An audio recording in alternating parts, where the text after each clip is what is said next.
What's up, everybody? Jeremy Gerard from Mythic Customs here with one of my customizing tutorial videos. Today's video comes by request. Someone reached out to me and asked me to do a video about altering Mythic Legions heads and armor pieces in a way that isn't necessarily repainting them. So what they were asking for was ways that they can go beyond just simple repaints to get some variations on the looks of their Mythic Legions figures. And I understand what they're asking. One of the strengths of Mythic Legions is that it uses a specific parts library. That parts library allows these figures to be very, very modular. You can swap the armor parts and the heads and so on and so forth. But certainly if you end up with a very large collection, you're going to realize that you have a whole lot of figures wearing very, very similar armor. So I understand the need to want to maybe every once in a while mix things up a little bit and provide some variations, but not by necessarily using third-party parts, using the actual Mythic Legions figures.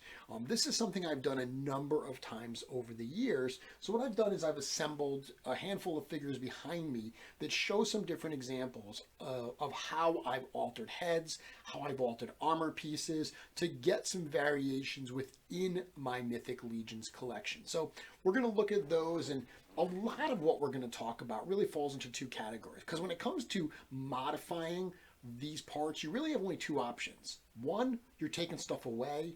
Two, you're adding stuff to it. Those are really your two options. You're either removing some of the material or you're adding to the material. Maybe in one, I guess the third one would be you're combining pieces together. Okay, so let's look at some of those, and let's start by subtracting some of that material. So for a lot of this is a tool that you are going to be using. This handy X-Acto knife is what I use all the time in my Mythic Legions customizing. Now, obviously these are razor sharp, so you do need to be careful when you are using these on your customs, but it comes in so incredibly handy. The first thing I'll look at is cutting apart armor. So the armor pieces that the figures come with, like I said, there's a finite parts library. For the 1.0 style figures, there's basically three kinds of shoulder armor, right? There's the kind of small knight looking armor, there's the larger knight looking armor, and then there's the really spiky orc armor. Those are your three options, and really all of the figures come with one of those three. So by modifying those, you can get some different looks, and you're going to do that with one of these X-Acto blades. One tip that I always tell people is if you heat up the plastic, it makes it much easier to slice through. It's also very helpful to use a fresh blade. These blades are super, super cheap, and that's because they do dull somewhat quickly. If you are using this to cut through plastic, you're not going to get a ton of life out of these, so don't hesitate to buy a pack that's got some replacement blades and switch this out before you're about to start doing a new project. The only other caution I'll give you is obviously watch out for your hands, cut away from yourself, and try to do it very, very slow and measured, because one thing you certainly can do is if you go too fast, you can over slice what you're trying to slice and basically just cut through the piece itself. So let's look at a few examples here. So I mentioned that you have the three different armor styles, and the first one I mentioned for the shoulder pauldrons was kind of the small knight ones, and that's these pieces here. So if you look at this figure, he's actually got two different looks to these pauldrons. He's got this one, and then he's got this one, which is actually a little bit smaller. And all I did is if you look at this armor, you can see that there are different layers, the way that it's actually sculpted. All I did was take one of these razor blades and I sliced the bottom part of this. Now, the actual peg to peg it into the back is part of the upper part, so it's still totally functional, but that simple little look there, and if I had done it to both of them, I'd have a different look on either. I mean, I have the same look on both sides versus a variation here. I wanted him to look a little haphazard, but right there, just by cutting that piece off, you get a little bit of a different look. Very, very simple to do. Now, for that one, I cut totally on the line. You could do that with this piece too. This is that spiky orc style pauldron I just mentioned. So if you look at this, there's a line right here where you could just cut this whole lower piece off and just keep this upper piece, and it would dramatically change the look of this pauldron. Just by doing that, you're going to get a different look to the armor that the character is wearing. It's very, very simple, but you'd be surprised how effective it is when you cut two pauldrons like that and put it on the figure, that it gives that very different look. Here's another example of me doing that, but this time I didn't try to cut along the actual lines. For this zombie style Templar, I wanted him to look very, very haphazard. I wanted the armor to look like it had been just destroyed and a chunk of that armor was actually missing. So for this one, I wasn't as careful about trying to cut along the lines. I actually wanted it to look somewhat destroyed. Again, you can be very, very precise, or you can be very haphazard if that's going for the design. But in each of those cases, you are using that X-Acto blade to slice away some of that armor piece there. Now, another example I said is you can add things. So let's stay on that shoulder armor. Another thing you can do is maybe add onto it. So here's a couple examples of some goblins that I added onto. Now, one of the things is this is the goblins are the 2.0 style figures. I used some 1.0 style pauldrons from a barbarian builder kit. So right there, even just using the 1.0 pauldrons on a 2.0 body, that kind of transforms them a little bit, because there's only been a few figures that have done that. Ragna Stormforger, the female dwarf, is a 2.0 body that has 1.0 pauldrons, and also the Goblin Thump is a 2.0 goblin that came with the big spiky 1.0 pauldrons. So in this case, not only did I do that, but I also took a drill with a small drill bit, and I drilled a couple small holes inside of that pauldron. And what I'm doing here, these spikes are just some extra helmet spikes that came with some of the figures. These particular ones came with, I believe, the Steel Knight figure. It has like the little, peg here, this little spike that goes in the top of the helmet. I had a bunch of extras, so I just drilled a hole that was about the right size, and I popped these right in, and it gives it that look there. Now this figure's got some other modifications on it that we'll talk about in a minute that were a little trickier, but adding these spikes, super simple. And I did the same thing here. These use different armor pauldrons and different spikes. These are actually the spikes that came with the Goblin Legion builders. So if you don't use the alternate head, the fully masked head, you'll have these extra spikes. But this is the same principle here, where I drilled a small hole, popped that spike in there, and that gives a very, very different look. Super simple, but once again, a lot of bang for your buck, because it changes the overall profile. When you look at this, immediately you see those spikes. That's what your eyes are drawn to on the armor, and you almost don't even realize at first that these are the same pauldrons that are used on tons and tons of figures. Because they're being used differently and they have a very small addition, it changes the overall profile.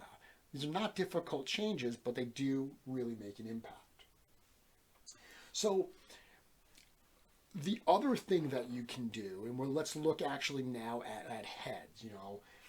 When you're thinking about heads, there's a couple things that you can do there as well. And you've already seen a few examples of adding onto those heads or modifying those heads in some ways.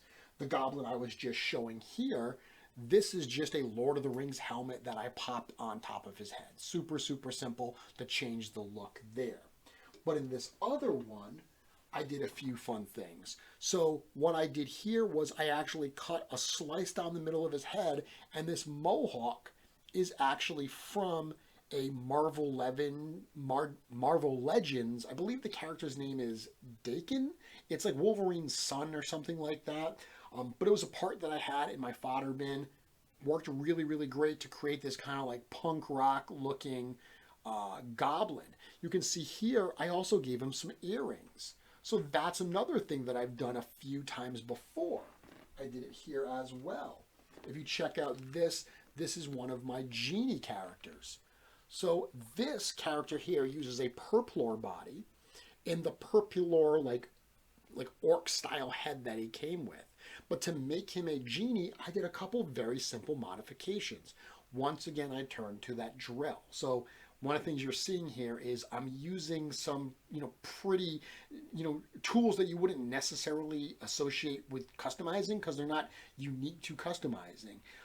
Having a power drill in your house, having, Zacto blades, it's not, these are common things you might have lying around that you use for other things as well, but they absolutely serve their purpose when it comes to customizing. So what I did here was I got a very, very, very small drill bit and I drilled holes actually in the earlobes of this figure.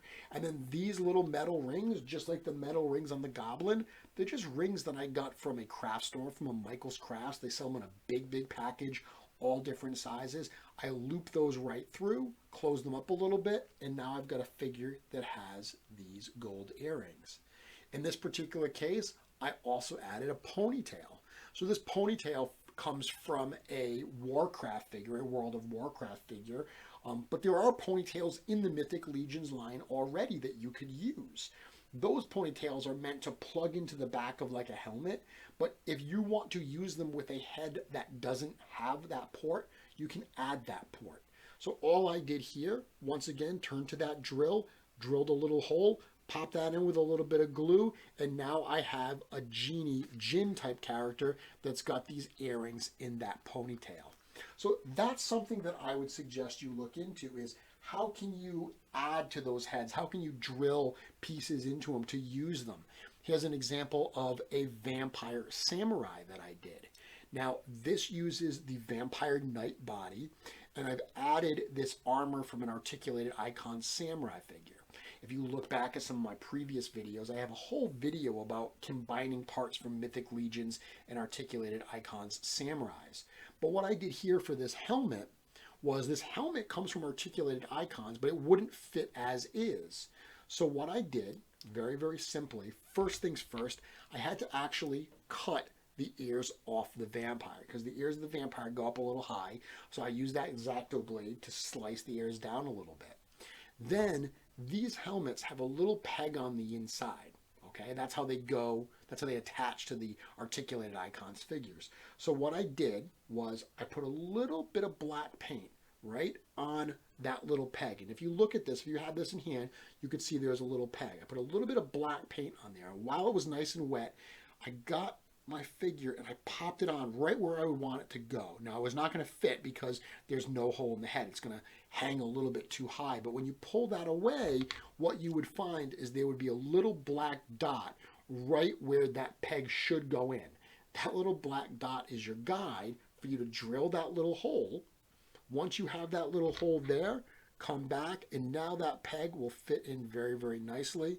And there you go. You've got your helmet on your samurai vampire figure. Another example of modifying these. Now, the next thing I want to look at is how you can maybe take it a step further and really start to tear some of these heads apart to combine pieces. One of the ways that I did that was right here with my Frost Dwarf figure. So this figure uses a base of a Silver Dwarf Legion Builder, but the Silver Dwarf Legion Builder figure, while it's a wonderful base for a Frost Dwarf, it only has the fully helmeted head, and I like my dwarves to have beards.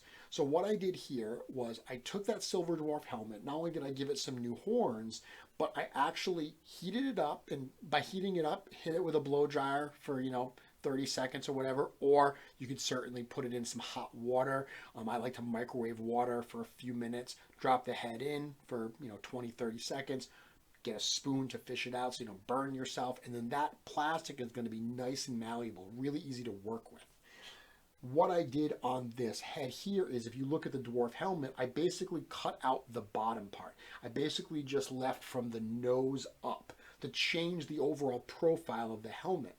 Then I got a head from a Bromden Ironjaw, and I had that beard, and I sliced that beard off, and I put that beard against here, and I glued it.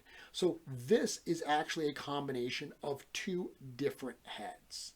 Now, I'd love to tell you that I cut it perfectly the first time and everything fits super, super seamless. That is not the case. Viewing this, there's going to be some trial and error. I definitely ruined a couple heads, and even this head was not perfect. You don't really see it looking at it like this, or even the photos that I've taken, but along the edges of the character's beard, like where the beard would attach to the helmet, there were some parts where I couldn't cut it exactly right, so it was a perfectly seamless fit. This is an opportunity where I will add some additional sculpting compound to fill in those spaces. Now, I will tell you that I am not an expert when it comes to actually sculpting new pieces onto these figures. There are people in the community that I've seen that use sculpting compound and can actually create really, really amazing additions on top of these figures. They'll add the sculpting compound, they'll let it dry, they'll prep it, they'll paint it, and it looks like the parts really had those additions to begin with. That is another example of adding onto the parts. When I've done it, it is very, very rudimentary, but this is one example where I did so, and this is what I used.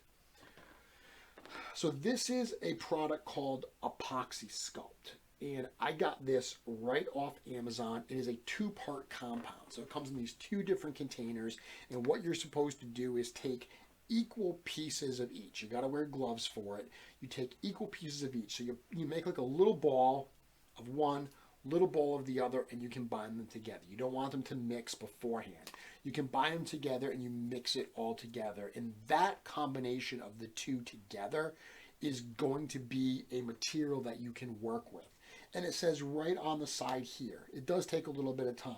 So the working timeline, it says for the first 30 minutes, it's the sticky and most adhesive. So if you want it to be kind of a bonding agent, want it to be adhesive, working in those first 30 minutes is going to be important. For the first 1 to 2 hours, it says it's easy to work with.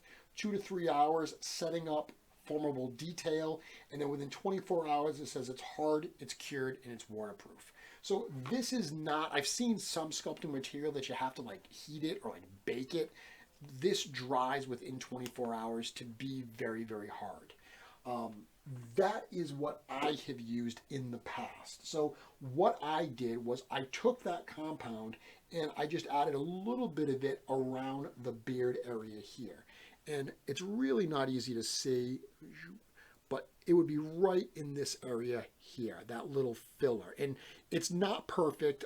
Again, I'm not a sculptor, but it's good enough. And especially when you put the head on and it's in use and you put the, the horns in and stuff, you don't even see it, but it fills in that space. When it went on, it's white. It dries whitish. So it went on, it was white in the first few hours. I took a sculpting tool and I added a little bit of sculptural detail so it didn't just look like a glob. So it had like some lines in it so it looked like here. Try to recreate as much of the look that I can here. Once it was dried after 24 hours, it's totally paintable. I tried to paint match the beard color, get that so it blends in all together. That's an example of how you can add even more onto these heads. It doesn't just have to be filler. This is an example, and this is not a Mythic Legions head, but it's a head that I used on Mythic Legions. So this is kind of my like Northern Warlord, almost like my Santa Claus Barbarian figure.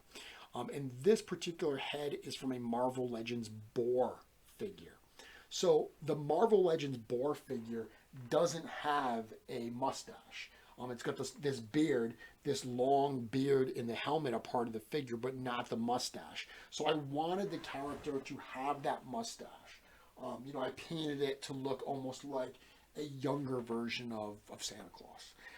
So that mustache type piece there, that is totally Epoxy Sculpt that I formed. I made all of that. I've done this in the past with teeth. So I know, like, for instance, the new deluxe orc builder packs that are coming out, there's a couple female orcs that are, there's a female orc pack and there's a couple heads in there that are repaints of non-orc figures. So I know people have said, oh, they're really cool, but I wish they had tusks. I've made tusks in the past. The way I've done tusks in the past is take like very, very little pins and stick the pins in where the lips are, like where the teeth would come out.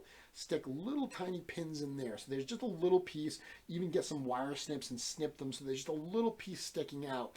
And then use some epoxy sculpt to form the little like teeth tusks around those little protruding pins. Let it dry, and then you can paint it. It's white anyway, so it's actually already a pretty good color, but you can give it a little bit of texture, a little bit of paint on it. And you could absolutely add some kind of tusks to those orc heads. That's something else you can do with this epoxy sculpt. A couple other examples of combining head parts. This one here combines that upper helmet from the barbarian style head. This is the head that has like a lower beard piece. That lower beard piece actually comes out. It's not meant to, it's glued in place, but with a little bit of determination, you can pull that beard out and you'll be left with just this top helmet here. That opens up a lot of possibilities for what you can do with the lower jaw.